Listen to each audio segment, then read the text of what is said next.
오늘은 요한복음 7장 25절에서 36절까지 말씀 가지고 요한복음 강의 46번째 시간으로 나 있는 곳에 오지도 못하리라, 나 있는 곳에 오지도 못하리라 라는 제목으로 우리가 함께 은혜를 나누도록 하겠습니다. 지난 성탄절에 저희 집 둘째가 기대감이 컸습니다. 아이들은 성탄절이 되면 다들 기대감이 있잖아요. 어떤 선물을 받을까에 대한 기대감이 있는데, 좀 이제 머리가 컸다고 기대하는 바가 단순히 어떤 장난감이 생기면 좋겠다가 아니라 이제 자기가 원하는 것들이 명확하게 생기는 겁니다. 그래서 몇 번에 걸쳐서 저한테도 얘기하고 저희 아내한테도 얘기를 하는 거예요. 아빠, 하나님이 이번에 내 기도를 들어주실 것 같다. 내가 하나님께 레고를 달라고 기도했는데 하나님이 그 레고를 주실 것 같다라고 이렇게 얘기를 하는 겁니다. 자기가 그래서 하나님께 기도를 학교에서도 했고 교회에서도 했다고를 몇 번에 강조하는 거예요. 그래서 아내한테도 그렇게 얘기를 하길래 저희가 라오가 명확하게 원하는 레고를 좀 찾아봤습니다. 레고를 찾아봤더니 그 레고가 48만 원 하더라고요. 이게 진짜 큰일입니다. 아이들 장난감이 아닌 거예요. 그래서 어떻게 하지 고민을 하다가 그래도 라오한테 필요한 것들을 주고 관심사가 있는 것들을 좀 주자 해서 아내가 그 마법 천자문이라고 하는 책, 그 라오가 지금 그 한자 속독도 하고 그 등급 시험에 계속 시험 보면서 그 합격을 하고 있는 기쁨이 있어서 이걸 좀 키워줘야 되겠다 해서 선물을 준비를 했습니다. 10권짜리 책을 준비해서 포장을 해서 라오가 잠들었을 때 라오방 책상 위에다 올려놨어요. 아침에 일찍 일어나서 벌써 가슴이 막 두근거리는 겁니다. 너무 행복한 거예요.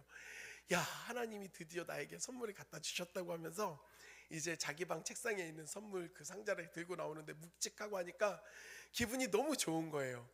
그래서 행복한 가운데 야, 이게 뭐지? 그러면서 막 포장지를 뜯으면서도 얼굴 표정이 너무 밝은 겁니다. 그리고 포장지를 다 뜯고 났는데 안에 마법 천자문이 딱 들어있는 거예요. 그러니까 라오가 그걸 딱 보더니 우와, 마법 천자문이다 그러더니 그 안방 침대에 갑자기 얼굴을 묻고 울기 시작하는 겁니다. 예, 자기는 레고가 갖고 싶었는데 자기가 바라는 그 선물이 아니라 마법 천자문 들어있는 것 때문에 마음에 상심이 너무 컸습니다. 어떻게 합니까? 부랴부랴 제가 급하게 알아보고 결국에 이제 그 10분의 1 정도 되는 가격으로 판매하는 게 있더라고요. 그래서 그거를 좀 사서 다시 선물을 후에 준 기억이 있는데, 여러분, 제가 그런 라오의 모습을 보면서 문득 그런 생각을 했습니다. 우리가 하나님께 대해서도 이러한 태도를 취할 때가 있지 않은가.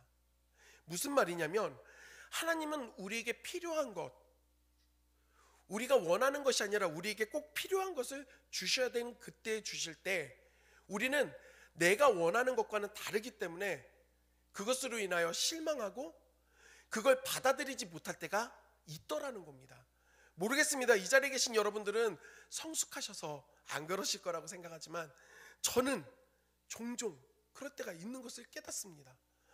그러니까 하나님이 나에게 주시는 모든 것들이 좋은 것이다라고 여기는 게 아니라 내가 원하는 것을 주실 때, 내가 바라는 것이 이루어질 때에만 그때 하나님이 응답하셨고 하나님이 그렇게 역사하셨다라고 여기고 있는 그러한 단순한 저의 모습들이 있더라는 것입니다. 이러한 말씀을 드리는 이유가 있습니다. 제가 말씀을 계속해서 보고 특별히 복음서의 말씀을 볼 때마다 항상 제 안에 있는 그 의문이 있었습니다. 왜 예수님이 이토록 많은 기적을 행하시고 이토록 놀라운 가르침을 주심에도 불구하고 이 당시 유대인들은, 종교 지도자들은 왜 예수님을 받아들이지 못했는가? 심지어 왜 제자들은 예수님이 십자가에 못 박히시는 그때 그토록 따라갔던 예수님을 버리고 다 도망칠 수밖에 없었는가? 왜? 이들은 왜 이토록 예수님을 믿지 않았던 것일까? 아니, 더 나아가 믿지 않는 것을 넘어 왜 예수님을 십자가에 못 박아 죽게 했는가? 이 질문이 항상 있는 겁니다. 그러면서 단순히 이 사람들이 나쁘기 때문에 악한 사람들이라서 이러한 결과가 찾아왔는가? 말씀을 보면 그렇지 않다라는 걸 깨닫게 됩니다. 이들이 예수님에 대하여서 받아들이지 못했던 분명한 이유들이 있었습니다. 오늘 우리가 함께 본 본문 말씀의 내용은 무엇이냐면, 예수님이 초막절 중간쯤에 예루살렘에 있는 성전에 가서 사람들에게 가르치시기 시작했습니다. 예수님의 가르치심을 듣고 사람들이 깜짝 놀랍니다. 저가 누구이기에 이런 대단한 가르침을 줄 수 있는가? 종교 지도자들도 마찬가지였습니다. 저 사람이 갈릴리 나사렛에서 정말 보잘것없는 촌동네 출신의 목수 요셉의 아들일 뿐인데 제대로 된 교육을 받은 적이 없음에도 불구하고 어떻게 저런 놀라운 말을 하고 있는가? 이것만으로 놀라고 있습니다. 예수님이 어떤 내용을 가르치시는지 대해서는 관심이 없습니다. 그냥 보잘것없는 한 청년이 어떻게 저렇게 놀라운 말들을 하는가, 그 자체만을 관심을 갖고 있었습니다. 이러한 율법학자들과 종교 지도자들을 향하여 예수님은 말씀하셨습니다. 너희가 율법을 그렇게 중요하게 여기면서 모세의 그 율법을 너희가 지키지 않고 있다. 이들은 깜짝 놀랐습니다. 우리가 왜 모세의 율법을 지키지 않는가? 그러면서 예수님이 너희가 나를 죽이려 한다라고 말씀하시니 마음에 찔림이 옵니다. 십계명에서도 여섯 번째 계명이 살인하지 말라입니다. 근데 이들이 지금 예수님을 죽이고자 하는 계획을 세우고 있고 마음에 먹고 있었던 상황이기 때문에 그 십계명을 어기고 있었던 겁니다. 그리고 단순히 예수님을 죽이려 했던 이유는 예수님이 안식일에 아무것도 해서는 안 되는 그날에 그 38년 된 병자를 고쳐주신 것으로 인하여, 그리고 이 일에 대하여 아버지가 일하시니 나도 일한다라고 했던 그 말 때문에 그가 신성을 못 오겠다라고 하면서 예수님을 죽이고자 이미 마음의 결정을 했던 것입니다. 예수님은 할례의 예화를 드시면서 너희들이 말하고 있는 게 얼마나 오류투성인지를 신랄하게 비판하셨고, 이들이 그런 예수님의 말씀을 듣고 나서 어떠한 말도 할 수가 없었습니다. 왜냐하면 핑계 댈 만한 것들이 없었기 때문에 그렇습니다. 종교 지도자들이 아무런 말도 하지 못하고 있는 상황 가운데 예루살렘의 어떤 한 사람이 이 상황을 지켜보면서 이야기를 시작합니다. 우리 오늘 본문의 25절과 26절 말씀 다 같이 한 목소리로 읽겠습니다. 시작. 이는 그들이 죽이고자 하는 그 사람이 아니냐.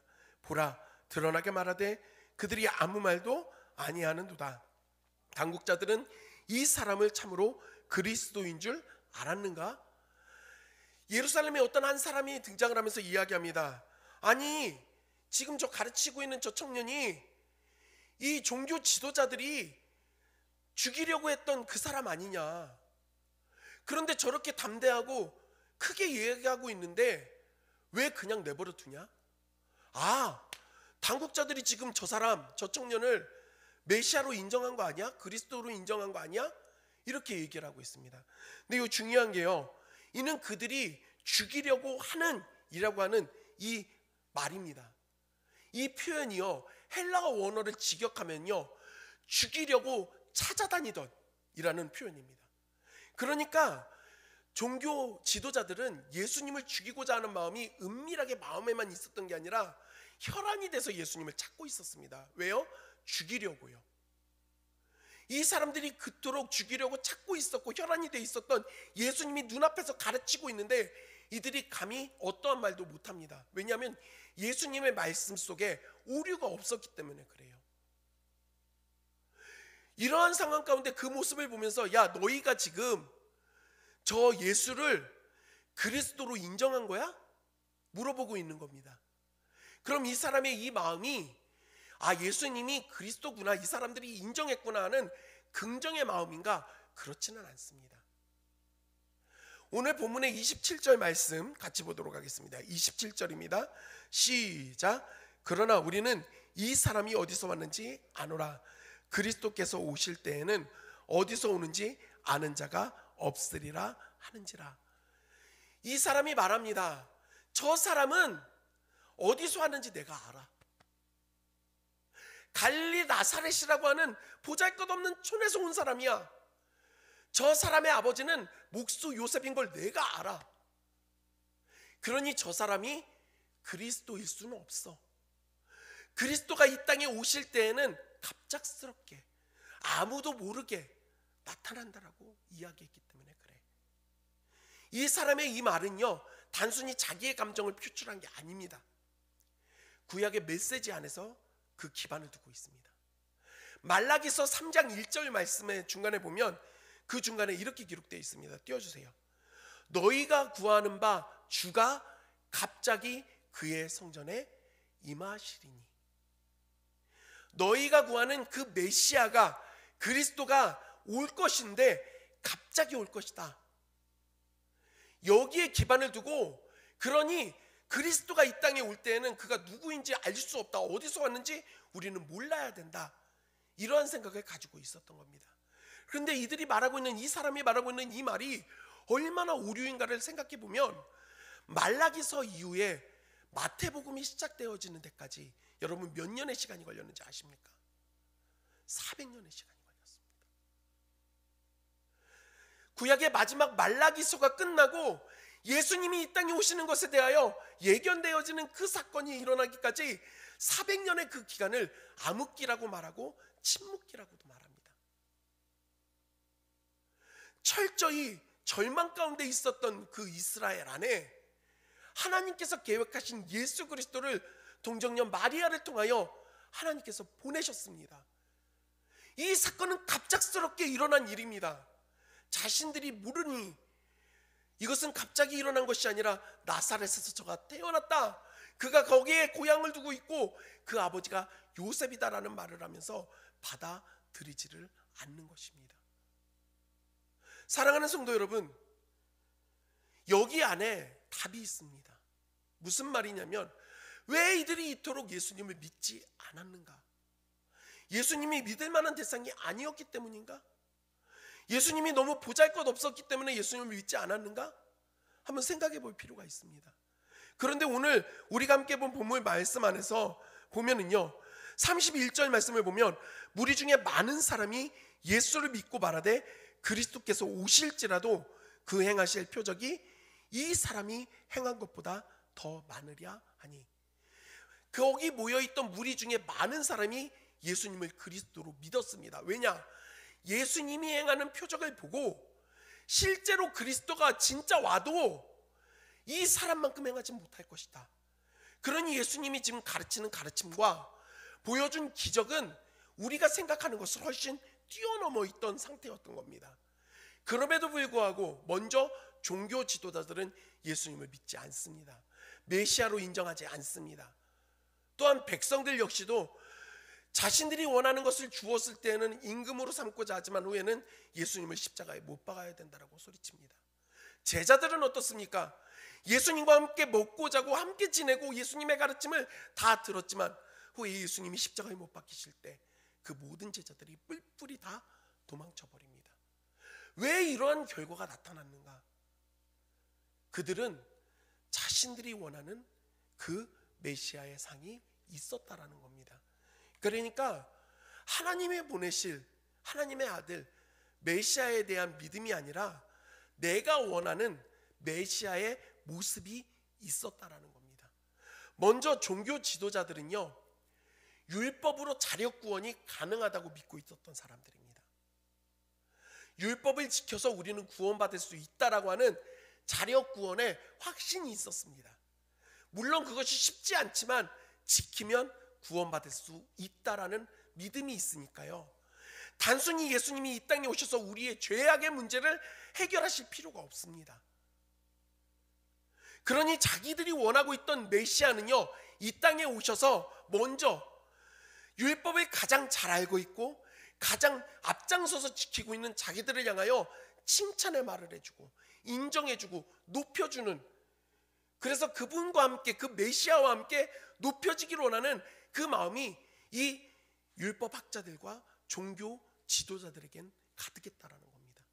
그런데 하나님의 아들이라 말하고 스스로 그리스도라 말하고 있는 이 젊은 청년 예수가 자기들에게 취하고 있는 모습은요, 자기들이 바라는 것과는 달랐습니다. 신랄하게 비판합니다. 잘못됐다라고 책망합니다. 율법을 어기고 있다라고 하고 하나님을 모른다고까지 책망합니다. 심지어는 독사의 자식이라고 말하고 회칠한 무덤이라고까지 말하기도 합니다. 그러니 이들의 입장에선 예수님을 받아들일 수가 없는 겁니다. 우리가 기다렸던 메시아와는 너무 다른 모습이기 때문에. 그럼 백성들은 어떻습니까? 백성들 안에 바라고 있던 메시아의 모습은요, 먼저는 이 지긋지긋한 굶주림에서, 삶의 그 공핍함 가운데서 우리를 구원해 줄, 배불리 먹여주고 편안한 삶을 제공해 줄 수 있는 메시아가 필요했던 겁니다. 오병이어의 사건과 병을 고쳐주는 이 모든 일들을 볼 때는 예수님이 우리의 그 필요를 채워줄 수 있다라고 생각을 했는데, 그래서 그 예수님을 억지로 붙잡아서 임금 삼으려고까지 했는데 예수님이 그걸 더 이상 안 하시는 겁니다. 그리고 썩어질 양식이 아니라 하늘의 양식을 구하라고 이야기하고 나를 믿어야 된다라고 알 수 없는 이야기들을 합니다. 받아들일 수가 없는 겁니다. 로마의 이 압제에서 우리를 구원해 줄 메시아를 기다리고 있었는데 예수님에게서는 그 어떤 투쟁적인 모습이 나타나질 않는 겁니다. 그런 이 사람들이 나중에는 어떤 선택을 합니까? 예수를 십자가에 못 박고 바라바를 풀어달라고 이야기합니다. 사랑하는 성도 여러분, 바라바는요, 강도였고요, 살인자였고요, 방화를 일으키고요. 그런데 곰곰이 생각해 보면 그런 폭력적이고 그런 호전적인 모습이 혁명가에 더 가깝기 때문에 사람들은 예수가 아니었던 겁니다. 바라바를 풀어달라고 이야기하는 겁니다. 제자들은 어떻습니까? 세상을 통치할 왕이신 예수님을 본 겁니다. 그러니 이들의 관심사는 언제 예수님이 왕위에 올라서 우리가 가장 가까이에서 높은 직책을 차지할 수 있는가, 높은 자리에서 떵떵거리면서 힘을 과시할 수 있는가, 이것밖에 없는 겁니다. 모두가 메시아를 기다리고 있는데 각자 바라보고 있는 메시아의 상이 다 달랐던 겁니다. 우리는 어떻습니까? 우리는 어떤 하나님을 기대합니까? 어떤 예수님을 기대하고 있습니까? 사랑하는 성도 여러분, 종교 지도자들과 백성들과 제자들, 자기 나름대로의 예수님, 자기 나름대로의 그리스도 메시아를 기다리고 있는 이들, 그러한 이들을 향하여 예수님은 크게 외쳐 말씀하십니다. 오늘 본문에서 보면은요, 28절과 29절에서 예수님은 뭐라고 하시냐면, 너희가 나를 알고 내가 어디서 온 것도 알거니와 너희는 그를 알지 못한다. 나를 보내신 하나님은 참되시다라고 말을 하면서 너희는 그를 알지 못한다라고 말씀합니다. 그리고 본인에 대해서 예수님이 말씀하실 때 나는 보내심을 받아서 왔다라고 말합니다. 자기 자신이 중심에 있지 않았다라는 거예요. 철저히 하나님이 그 중심에 있고 하나님이신 예수님도, 그 아들이신 예수님도 하나님의 뜻을 따라 내가 여기에 왔다라고 말하는 겁니다. 그래서 내가 그분을 알고 그분의 뜻대로 행한다라고 예수님은 말씀합니다. 이것은 우리에게 주는 메시지가 매우 강력합니다. 사랑하는 성도 여러분, 나의 중심에 신앙생활을 하고 있다고 하면서도 하나님이 아닌 내가 자리하고 있으면 우리는 하나님을 제대로 알 수가 없습니다. 모릅니다. 예수님의 이 표현은 유대인들의 마음을 엄청나게 긁는 표현입니다. 하나님을 누구보다 가장 잘 알고 있다고 여기고 있었던 이 사람들에게 너희가 하나님을 알지 못한다라고 예수님은 말씀하고 있는 겁니다. 그리고 이 시대를 살아가고 있는 우리에게도 예수님은 동일하게 말씀합니다. 너희가 주일이 되면 예배를 드리고 봉사를 하고 헌금을 하고 그렇게 믿음에 대해서 목 놓아 외쳐도 정작 너희가 하나님을 알지 못한다 이야기하실 수 있다는 겁니다. 사랑하는 성도 여러분, 왜 이렇게 우리는 자신합니까? 왜 이렇게 우리는 안전합니까? 스스로 너무 자만심에 빠져 있습니다. 그 당시에 그 유대인들이 그러고 있었던 겁니다. 우리는 신앙생활을 하는 사람들입니다. 하나님을 믿는 것이 신앙생활입니다. 다시 말씀드리지만 우리는 신념이 아닙니다. 신념은 내가 믿고 싶은 걸 믿는 게 신념입니다. 그리고 이 신념은요, 굉장히 신앙과 비슷한 것 같지만 우상숭배입니다. 이스라엘 백성들이 출애굽을 하고 광야로 나왔을 때 모세가 하나님의 말씀을 받기 위하여 산에 올라갑니다. 이미 모세가 올라간 지 꽤 되었는데도 불구하고 내려오질 않으니까 그가 죽었는지 살았는지 알 수가 없다라고 말을 하면서 이 백성들이 아론에게 우리를 위하여 그 신의 형상을 만들어 달라고 요청을 합니다. 그 요청을 받은 아론이 사람들에게 금부치를 가져오라고 합니다.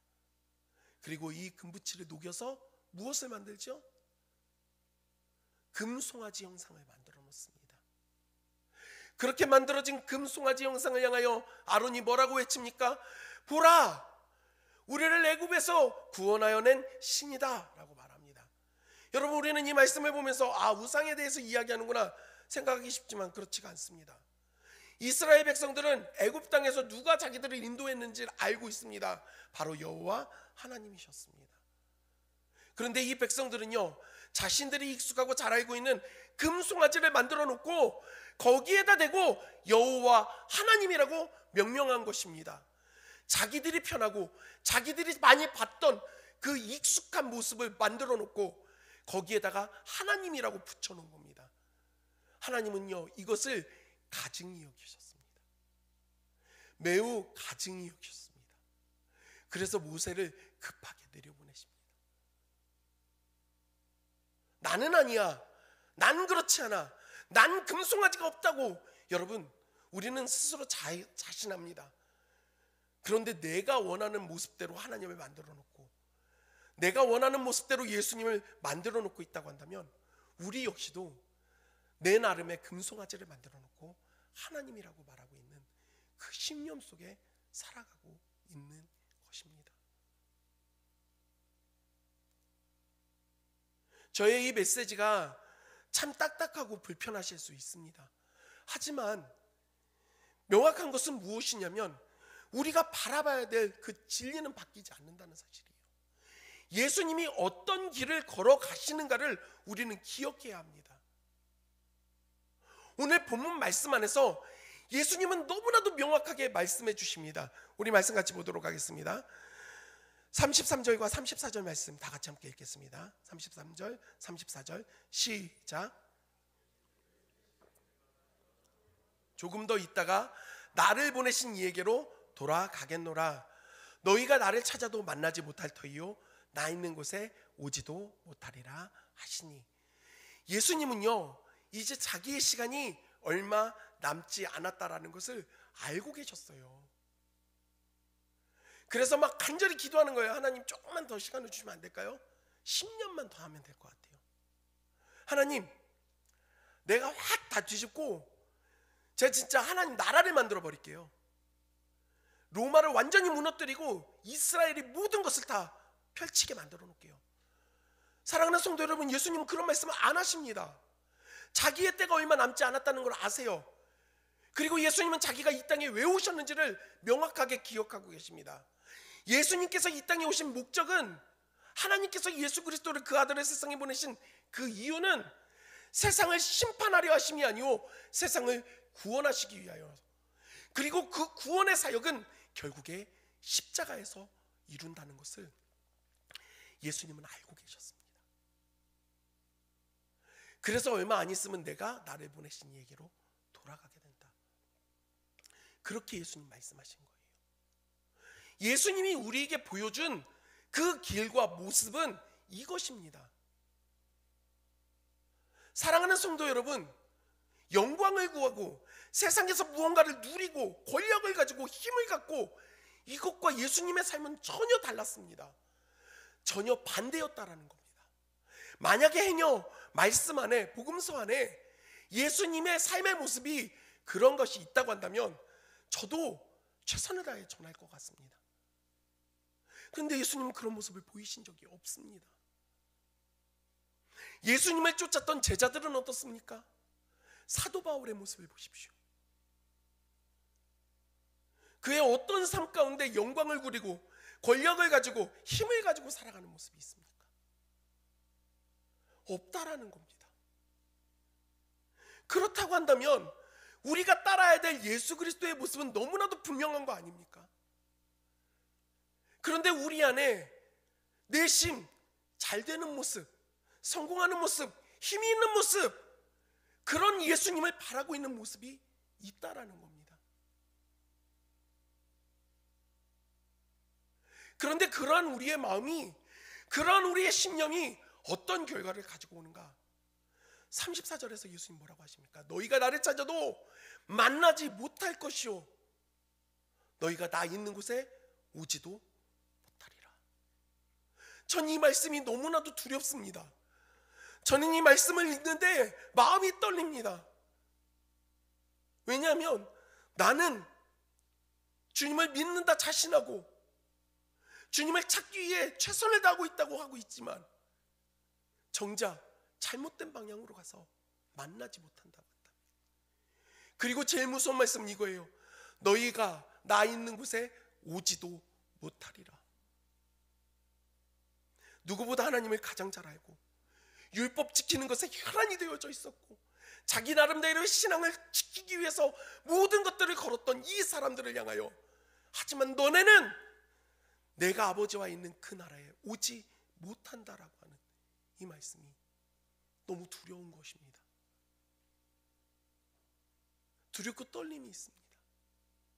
사랑하는 성도 여러분, 막 뜨거운 마음과 왁자지껄하고 사람들이 소리 지르는 그런 분위기가 신앙의 태도를 가르치지 않습니다. 거기에 성령의 임재가 있다라고 말할 수가 없습니다. 사무엘상 말씀을 보면요, 이스라엘 백성들이 블레셋에게 전쟁을 하는데 이 첫 번째 전투에서 사람들이 수천 명이 죽습니다. 안 되겠다 싶으니까 어떤 일을 벌입니까? 홈리와 비나스가 엘리 제사장의 아들들이 법궤를 들고 전쟁터로 옵니다. 이때요 사람들이요 법궤가 오니까 이제 우리가 승리했다라고 이야기하면서 막 소리를 지르는데 땅이 진동할 정도였습니다. 그래서 블레셋 사람들이 얘기합니다. 큰일 났다. 이런 일이 없었는데 우리 이제 끝났다. 저들의 신이 저기 임했나 보다. 우린 이길 수 없다. 그런데 결과는 어떻습니까? 다음날 전쟁에서 3만 명이 이스라엘 백성들이 죽임을 당합니다. 완전히 패배합니다. 법궤를 빼앗깁니다. 우리는 지금 어떻습니까? 소리가 커지고 뭔가 힘이 드러나고 이런 자리에 하나님이 계시다고요? 여러분 정말 그럴까요? 예수님은 어떤 자리로 오셨습니까? 왁자지껄하게 생일 파티가 일어나는 현장이 아니라 그 베들레헴 마구간에서 예수님 태어나셨습니다. 예수님이 오르신 그 보좌는 너무나도 영광스럽고 모든 사람들이 추앙하는 자리가 아닌 저 십자가, 그 십자가의 고난의 길을 걸어가셨고 거기에서 물과 피를 쏟고 생명을 주셨던 길이었다는 겁니다. 우리가 따라가야 될 그 그리스도의 상이 우리 앞에 이렇게 분명하게 있는데 여러분 무엇을 구하고 계십니까? 흡사 원하는 내고를 받지 못해서 침대에 머리를 묶고 눈물을 흘리는 한 아이의 모습, 아유 귀엽다. 우리는 어떠냐는 겁니다. 전 이제 말씀을 정리하려고 합니다. 러시아의 대문호라고 불리는 톨스토이가 있습니다. 이 톨스토이가 정말 장편 소설도 많이 썼지만 그가 단편선도 많이 기록을 했습니다. 사람에게는 얼마만큼의 땅이 필요한가? 뭐 여러 가지 이 책들을 보면서 저는 되게 감동이 됐는데 제 마음에 남아있는 한 이야기가 있습니다. 사랑이 있는 곳에 하나님도 계시다. 이런 이야기입니다. 나이가 많아 늙은 구두수송공이 마르틴이라고 하는 사람이 있는 겁니다. 이 마르틴은요, 소망이 없어요. 아내도 죽고 자녀들도 다 일찍 죽었습니다. 홀로 구두방을 운영하고 있는 거예요. 구두수선을 하면서.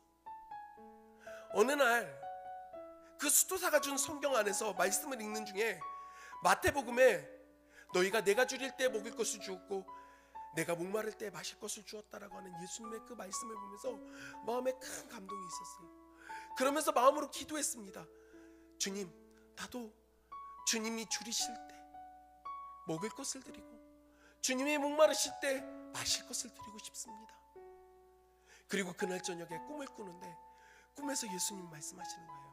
마르티나, 내가 내일 너를 찾아가겠노라.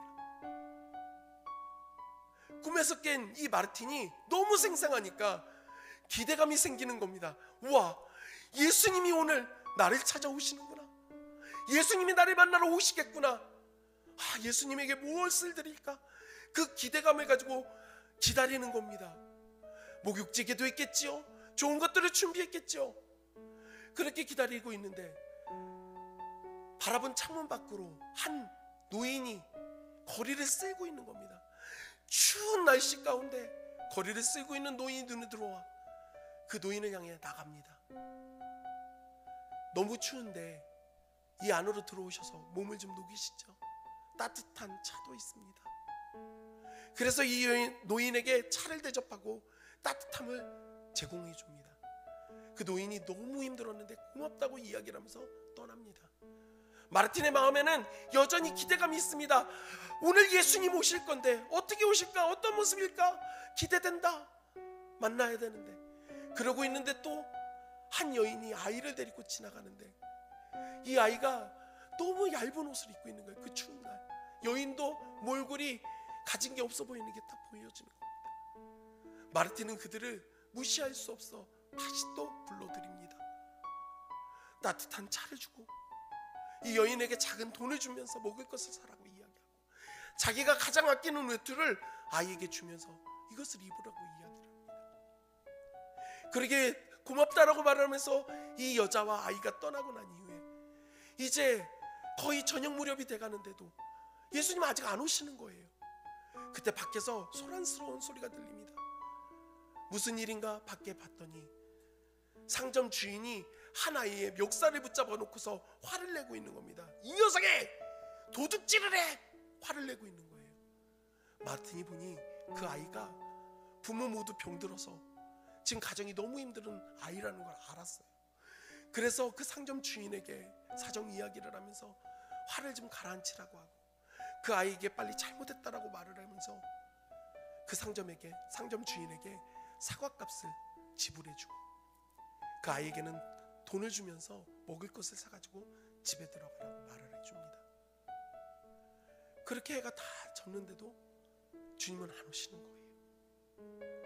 그날 저녁 실망감에 잠자리에 들었는데 예수님이 이 마르틴에게 이야기하는 겁니다. 마르틴아, 네가 오늘 너무너무 나를 잘 대접해 주었다. 그는 말합니다. 예수님이 온 적이 없는데 제가 무슨 대접을 합니까? 근데 예수님 말씀하십니다. 내가 그 노인의 모습으로 아이와 엄마의 모습으로 그 가난한 어린아이의 모습으로 너에게 찾아갔었노라고. 사랑하는 성도 여러분, 우리가 계속해서 힘을 추구하고 뭔가 높은 것들과 이 세상 가운데에서 넘치는 것들에만 모든 것들이 초점이 맞춰져서 거기에 계신 예수님을 바라보고 있다고 한다면 우리는 이때 어떤 태도를 취할 수 있었을까요? 질문해 보게 됩니다. 내 안에 만들어 놓은 하나님의 모습이 있지 않습니까? 내 안에 만들어 놓은 예수님의 모습이 있지는 않습니까? 만약 우리 안에 그런 것들이 있다고 한다면 여러분, 우리는 너무나도 교만하게도 하나님 보고 내가 원하는 모습대로 되라고 하는 겁니다. 예수님 보고 내가 바라는 대로 하라는 겁니다. 그것은 순종이 아닙니다. 교만이고요. 지금 우리에게 필요한 건 무엇입니까? 내 생각, 내 기준, 내 것들을 내려놓고 그 주님을 바라봐야 하는 겁니다. 그리고 주님이 걸어가신 그 길을 우리가 따라가야 한다라는 겁니다. 간절히 소원하기는 너희는 나 있는 곳에 오지도 못하리라, 이 말이 아니라 너희가 후에 나와 함께 있으리라. 주님의 이 인정의 말들을 들을 수 있는 저와 여러분들이 되기를 간절히 소원합니다. 그리고 그 걸음은 단순히 세상이 말하는 성공이 아니라 예수 그리스도를 따라가는 십자가, 그 길임을 우리가 날마다 잊지 않고 끝까지 주님을 따라갈 수 있는 저와 여러분들이 되기를 주님의 이름으로 간절히 소원합니다.